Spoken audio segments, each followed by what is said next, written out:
So check it out, y'all. Basically, I let you guys know that I'm not doing a podcast for tomorrow's episode. It is January 26th. It is Sunday. It is actually currently right now. It is currently 6:42 p.m. Today was going to be a great day. Today was going to be a 35 person, very chill friends and family party at Dave and Buster's. And as you might be able to hear in the background, my kids are going crazy upstairs. I don't really give a fuck. I'm not trying to. I can't close the door to make everything quiet and everything and try to do everything in the studio. I just that's what this is. This is an emergency podcast. I had no choice. I wasn't planning on recording anything. Again, I'd mentioned before, I was going to tell you guys tomorrow morning on my actual birthday, hey, listen, we're taking the day off. It's my birthday and we're just going to take the day off. And pretty much I just wanted to tell you guys that I've been around a lot of death. You know, it's part of life. And I've said before, hey man, listen, you know what? Life always goes on, right? You know, life goes on, man, no matter what happens, no matter how big, how impactful you were, how much of a legend you were, whatever it was. And I realized that that's true. But for right now, I've been in a state of shock all day. My party was very dull. It was just chill. And I don't really care. It's not about that at all. Some people understood. A lot of people understood. Some didn't. This was just fucking insane. This is just an enormous loss to the world. This is I hate when people are like, oh, yo, do you think this was as big as Michael Jackson, was as big as Tupac? I'm like, man, it's just some different. This is enormous. You know, this is colossal. I can't think of in my lifetime of, tomorrow, 47 years of living, if there has been anything. There's been, social media was around when Michael Jackson died. It was Twitter and, it was a little bit of MySpace. But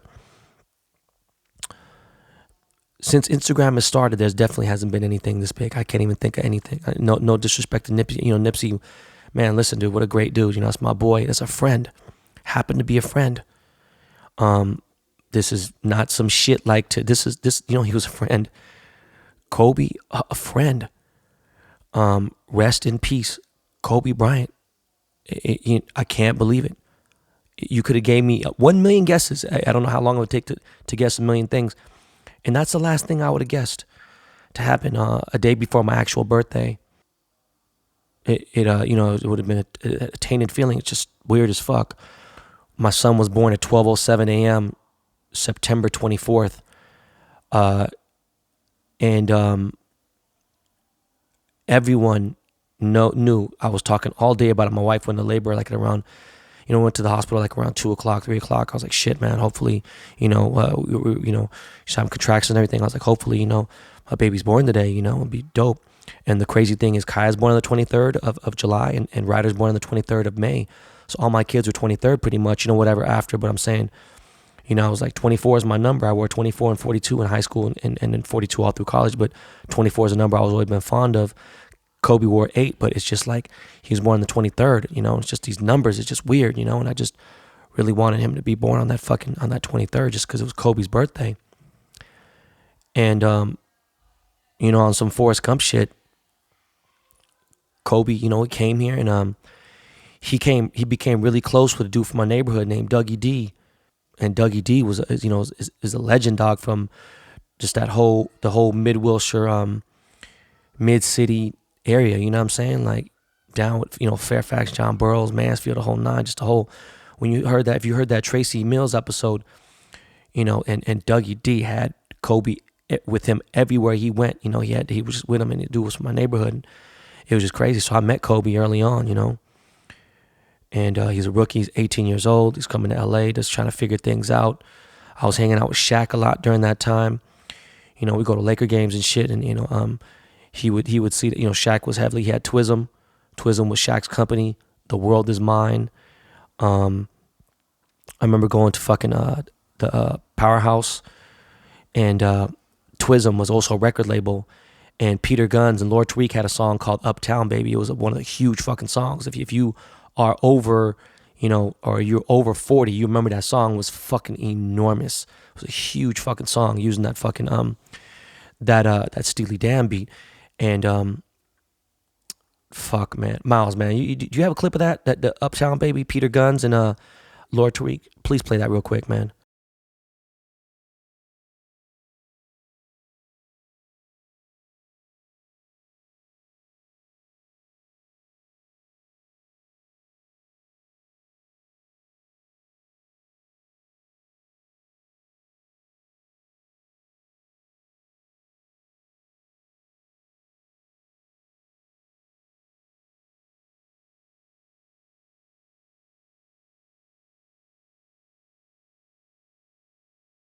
It's a huge fucking song, and they're performing it at Powerhouse with Shaq, and we all rolled up there, Twism deep.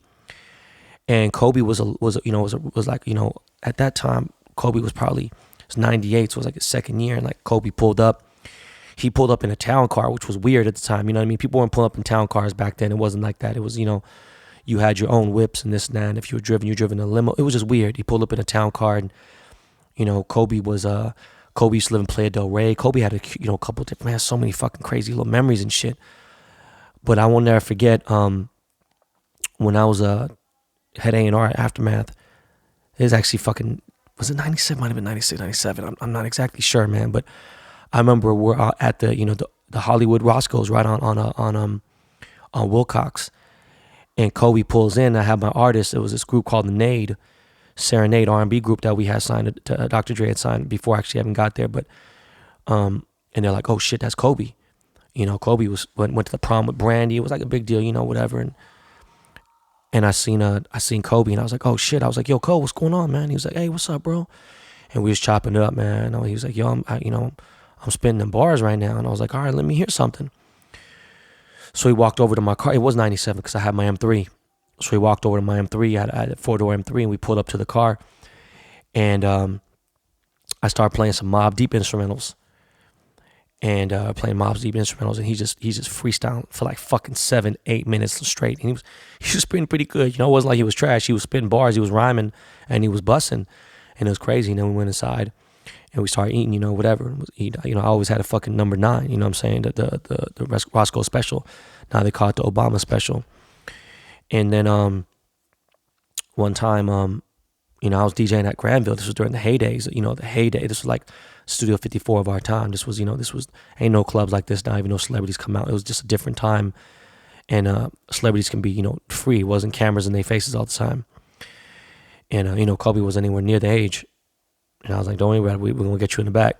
And the ABC, which is the Alcohol Beverage Control Company, they were giving heavy fines and shit, and Pac used to roll through there. Russell Simmons be up there every week. Naomi Campbell, fucking Dan Aykroyd, Chris Farley, I can't Owen Wilson, just so many fucking people. Tobey Maguire, Leonardo DiCaprio. Leonardo DiCaprio is there almost every week. We were chilling, partying and stuff. So it's not Kobe in there. We got to see the club, and I was going to Laker games a lot back then, man. Shit, dog. This is just fucking just crazy, man. I cried earlier. It was just a shock the whole time, especially going to my birthday party. Then I get to the place, and it just finally all hit me, and I just went to the side. I ain't teared up in a minute, I don't know. This is crazy, and I realized he meant so much more to even people obviously much younger than me, to kids today that are in their teens or whatever that watched him growing up, and then there's the guys that are in their early 30s that really grew up with this dude. If you were born in 84, you were 13 when this motherfucker was a rookie, and you're watching this shit, and you're watching him play through your teenage years. In high school, you grew up watching Kobe play. It's a different feeling, just like how I felt with Magic Johnson. It was just crazy, and it just he was the fucking GOAT, bro.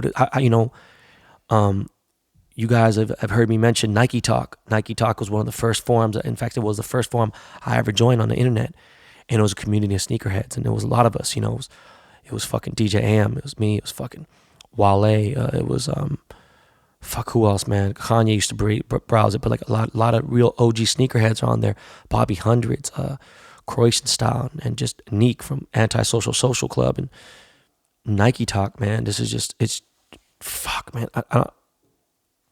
So, with Nike Talk, we used to have these summits. We'd have Sneaker Summit. The Bay Area started NorCal Summit, Volume 1, Volume 2, number 1, number 3.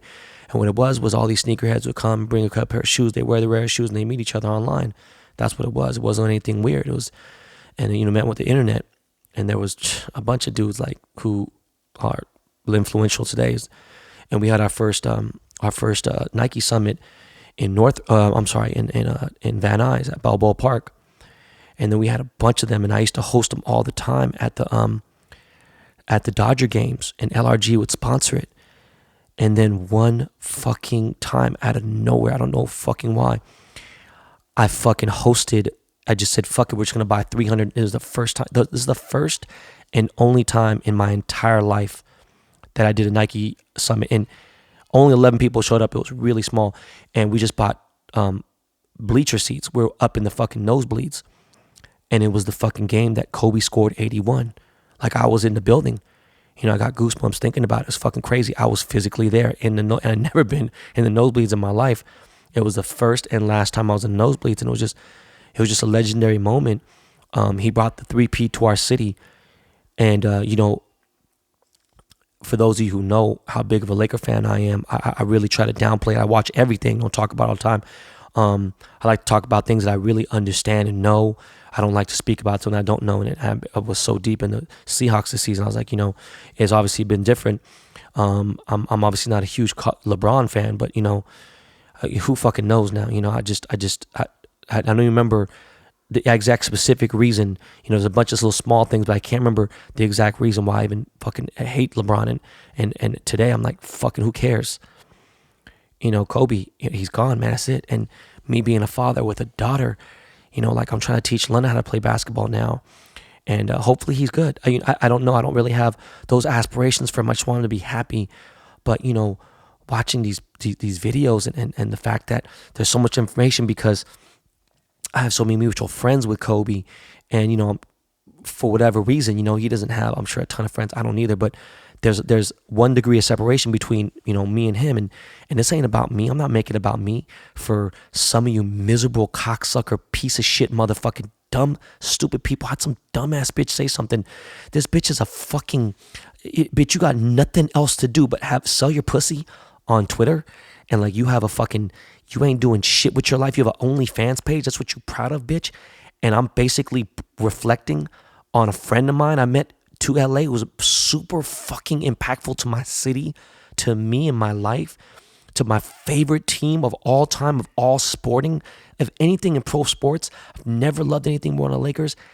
And you're worried about me talking about experiences that remind me of dude, and me paying a tribute to a friend of mine who was actually a friend, And like, I think about that, I'm just like, bitch, how miserable are you? People are so fucking stupid. Like, you're sitting there, oh, Lamar played. Motherfucker, listen, I got love for Lamar and everyone who had an experience with him. I'm talking about someone I knew for fucking 20 plus years. Do you know what I mean? That I spent time with, kicked it, ate fucking burgers with, went to Fat Burger with, went to clubs, went to games to watch, dudes show me love, and I'm like, what kind of stupid ass people out there? But we're not going to focus on that anyways. Listen, we lost a legend today. Life is not going to go on for a little bit.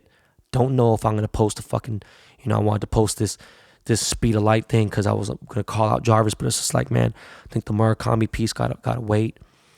Fuck the Grammys. I don't give a fuck about the Grammys. I don't give a fuck who. Fuck everyone at the Grammys.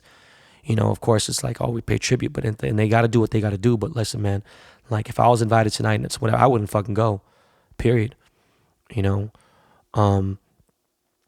I was invited to the Rock Brunch, but I'm not going to talk about anything else, sidebar shit. We just talking about fucking Kobe right now and his daughter. God, rest in peace. Rest in peace to everyone who died on that plane. On the helicopter. Kobe was so cool, man. He'd let people borrow his helicopter and things, and he frequented avoiding traffic. He was from Newport Beach, boom, to Calabasas, to Thousand Oaks, actually, where his training facility was. And he let my friend Nicholas Bichon borrow his helicopter, him and Roxy, my other friend Roxy, and let them borrow a helicopter so they can go to Coachella. And Kobe's just a great dude. It's so what he did for kids and all the camps and everything he had going on, and his foundation is just fucking crazy, man. some of my favorite sneakers in the world are Kobe sneakers. And just, it's just crazy, man. I don't know. It's just the emergency podcast. I wanted to let you guys know that I had to pay tribute to someone I respected to the utmost. You know, everyone has all these lot of people. I see a lot of slander about this and that versus who versus that. Listen, man, that shit's all done now. You know, the legend is gone, man. The goated past. You know, for those of you who are fathers, man, hug your daughters, man. You never know. It's just a fucking, you know, it's a mystery if you can make it home safely these days. You know, you just never fucking know. You really never know. Embrace your mortality on this earth. Life is very short. Rest in peace, Kobe Bryant. You know, my condolences to Vanessa and your other children. God bless, man. I can't believe your daughter, man, 13 years young. The coaches and their kids that are on the helicopter. This is fucking crazy. I saw the footage of the helicopter crashing. It's fucking terrifying. The winds were fucked up. I'm not ever getting on a helicopter ever fucking again. You know, used to do the helicopter from New York City to the Hamptons, and it's just not doing that shit no more. Tell you the truth, man. I'm not rambling. I'm so shocked and still in a state of shock. 8 fucking hours later, I don't know what to say. You know, this is fucking crazy seeing the impact he had on other people. This is just on a whole different level. This is just, it's crazy. I hope everyone has a great week. Yeah, man, my birthday is tomorrow. You know, I'm just chilling. Not doing anything special, you know. Gonna take pictures of this piece, obviously, and do a little bit of work, but I'm just gonna kick it with my family. I'm just basically, you guys don't understand, man. That's all that really matters to me. And I really appreciate my mom and my sister and my cousin and the Dust Brothers and people who showed up to my birthday today, my party, and it was very chill. You know, my kids got to have fun. I didn't really get to get down. I played one game and played a little bit of Star Trek. And thank you to Popeye Vasquez for always holding me down. Dave and Buster's Corporation for holding me down. Shout out to my boy Jay Park and Lauren Tsai for pulling up. But again, man, I maybe on the next episode, which obviously drops on Thursday, I have a little bit more to say about Kobe. I don't really know, you know. I mean, just I love the way he played, man. You know, he's one of the few that, you know, from the Achilles, man, would just come back and just I don't know, you know. The Lakers haven't been the same without him. You know, it's gonna take a long time. The LeBron has not brought that feeling back. You know, like when Magic left, it was tough. When Nick Van Exel was there, you know, I loved it, but it wasn't. You know, it was different. Again, Kobe brought the three-peat there. Shaq, and just when Shaq had left, I felt a piece of the Lakers die with me. And when Kobe retired, I was like, damn, man, you know, it's fuck. You know, I don't know, it's just a different team. And just to see him like not play and just be old and just, or not be old, but he's 41, you know, it's just, I don't know, man. You know, I'm real cold. I'm confused and I'm really sad, but I had to pay my respects to a legend, you know, changed the game of basketball. So fucking crazy ironic that LeBron surpassed him last night.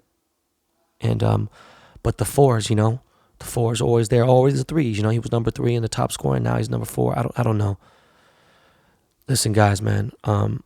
Again, much love. I already appreciate all the birthday wishes, man. Again, my birthday is January 27th, but I appreciate it. I don't know what to say. Hopefully, I can pay my respects. I don't know. This is a very strange week. It's very crazy. He died in the Aquarius calendar. I don't know what else to say again, except I'm in shock. Rest in peace, Kobe Bryant. This is Emergency Podcast, Behind the Baller. And we're signing out. R.I.P. Black Mamba. Mamba out. Love. Let me get some soft music from Lakey, man. Just to say rest to a legend. Kobe. Love.